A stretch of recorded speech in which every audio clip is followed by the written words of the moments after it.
السلام علیکم ورحمۃ اللہ وبرکاتہ۔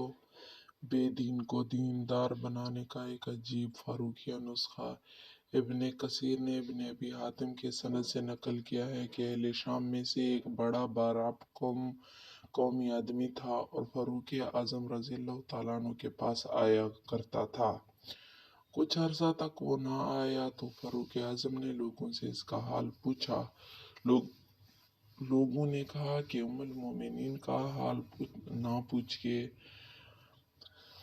وہ شراب میں مست رہنے لگا۔ فاروق اعظم رضی اللہ تعالیٰ عنہ نے اپنے منشی کو بلایا اور کہا یہ خط لکھو، جس کا ترجمہ یہ ہے: من جانب عمر بن خطاب بنام فلاں بن فلاں، السلام علیک۔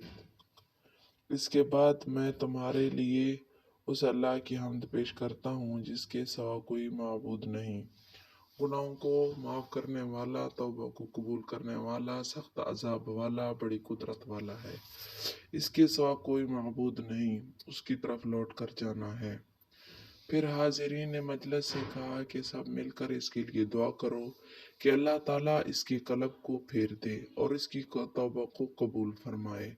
حضرت فاروق اعظم رضی اللہ تعالیٰ عنہ نے جس قاصد کے ہاتھ یہ خط بھیجا تھا اس کو ہدایت کر دی کہ یہ خط اس کو اس وقت تک نہ دو جب تک کہ وہ نشے سے ہوش میں نہ آئے اور کسی دوسرے حوالے نہ کر۔ جب اس کے پاس حضرت فاروق اعظم رضی اللہ تعالیٰ عنہ کا یہ خط پہنچا، اس نے پڑھا تو بار بار ان کلمات کو پڑھتا اور غور کرتا رہا کہ اس میں مجھے سزا سے بھی ڈرایا بھی گیا ہے اور معاف کرنے کا وعدہ بھی کیا ہے۔ پھر رونے لگا اور شراب نوشی سے باز آ گیا اور ایسی بستی اور باز آ گیا اور ایسی توبہ کی کہ پھر اس کے پاس نہ گیا۔ حضرت عمر فاروق رضی اللہ تعالیٰ عنہ کو جب اس اثر کی خبر ملی تو لوگوں سے فرمایا، ایسے معاملات میں تم سب کو ایسا ہی کرنا چاہیے کہ جب کوئی بھائی کسی لغزش میں مبتلا ہو جائے تو اس کو درستگی پر لانے کی فکر کرو اور اس کو اللہ کی رحمت کا بھروسہ دلاؤ۔